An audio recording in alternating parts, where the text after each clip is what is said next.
the danger of success making you soft.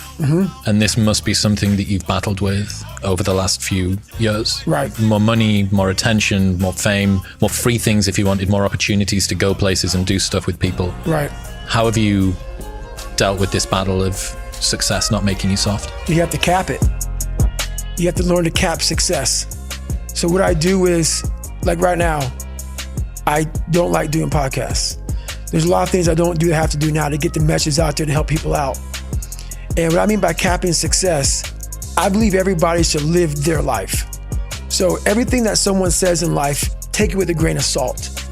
Take what they give and don't be like, oh, David Goggins said this or whoever said this. No, do not take what I say and do exactly what I say.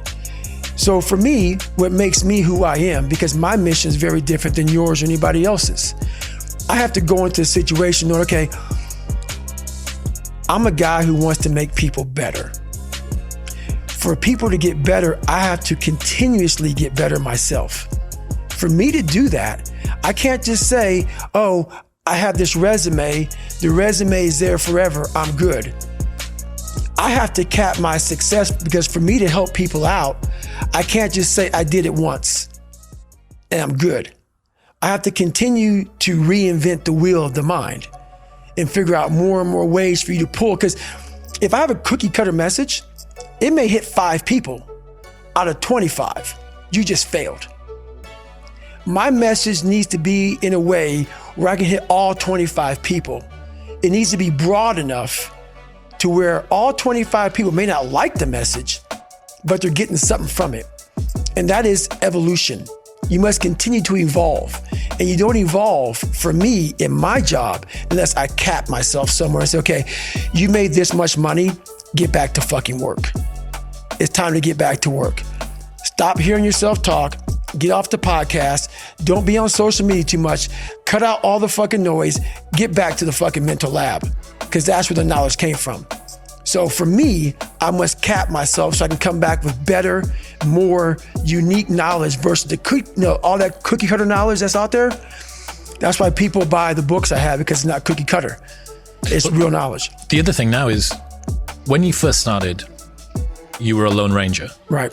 Nobody really knew who you were outside of some obscure endurance places and half-heard truths of these weird myths. Right. But now you've got people's expectations layered on top as well.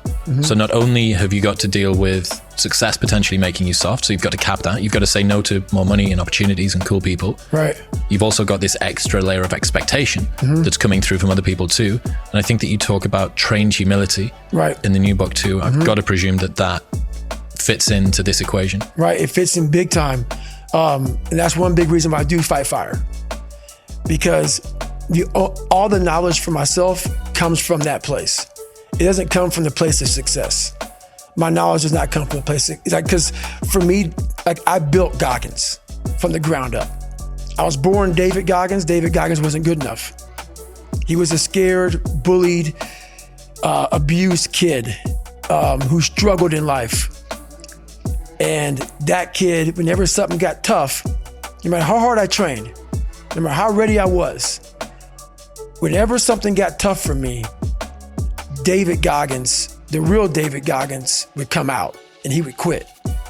So I realized this over a period of time. So I had to build Goggins.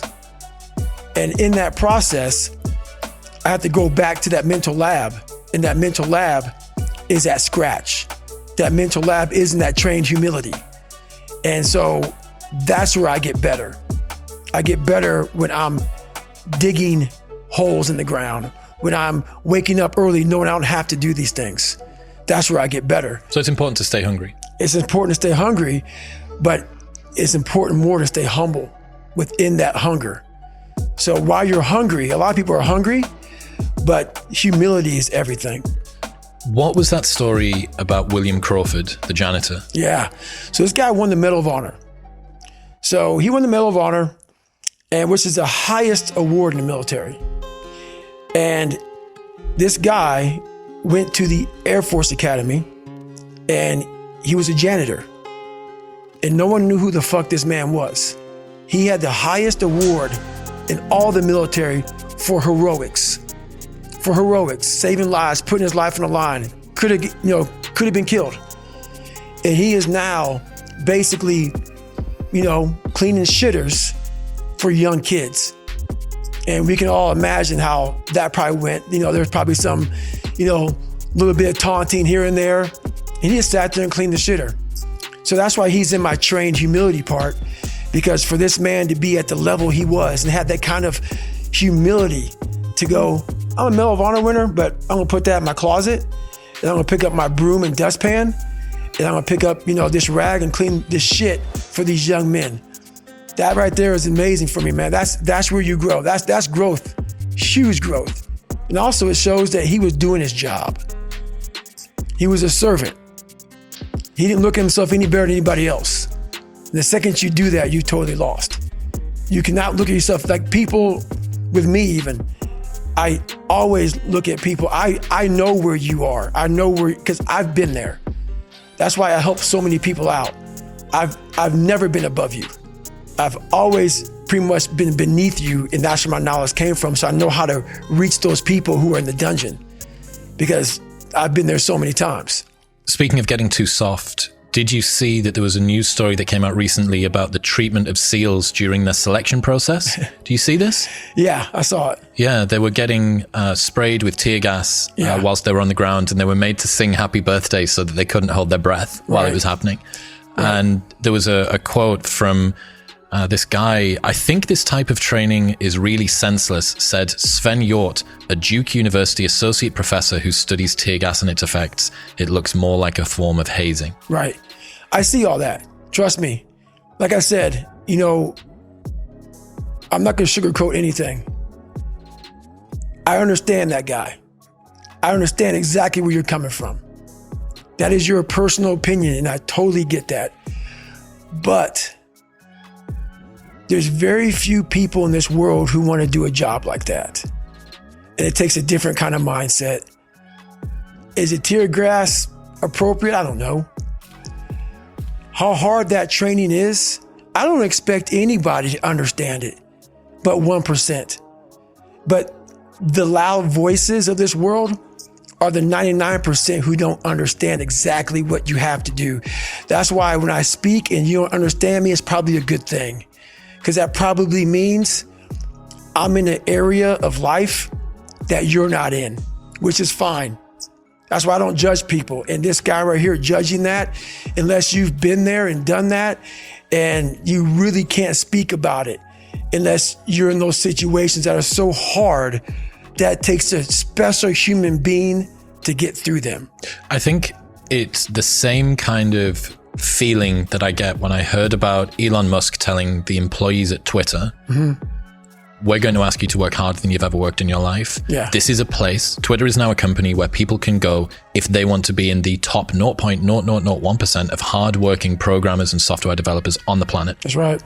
And everybody was up in arms. This is unbelievable. We're going back to this old version of capitalism where the worker is being abused and used and thrown away. What they didn't account for is that there is a non-insignificant cohort of people for whom that's their dream. That's right. People who want to be able to get up on a morning, having gone to bed 4 hours before, and can contribute to some sort of progress that they think, this is what I'm here for. Yep.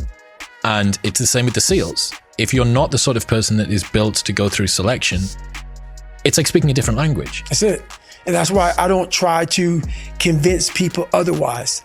I understand that why you're confused. I understand why you say things like that. I'm not saying anything bad about that. I understand it.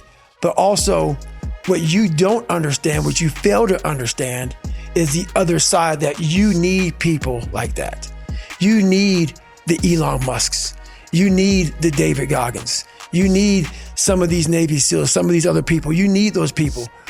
And they forget that. And it takes a very, very unique person and unique mind to do some of these jobs that are necessary in this world. Well, especially when we're thinking about someone going to war. Right. Like, do you want your armed forces to be underprepared for the battlefield because you didn't want to be too mean to them in advance? That's the problem. That's the problem. And that's a problem that I've always had, is that right there. is that with even some of the most trained people in the world fall back on that. It's easy to talk about. Like I said, when you go through it once, it's a perishable skill. Hardness, mental hardening, mental toughness, it's a perishable skill. Just because you went through some training once and you got through it, doesn't mean it lasts fucking forever. And that's where most people hated me in my life, because I realized that. You don't just say, oh, I got it, I'm checked off, I'm good for the rest of my life. That's why you have recall. You recall on fucking everything. And you definitely must recall when it comes to the mind. That is one of the biggest requalifications you must have. And when you're at that level, you got to recall every fucking day, not once a year.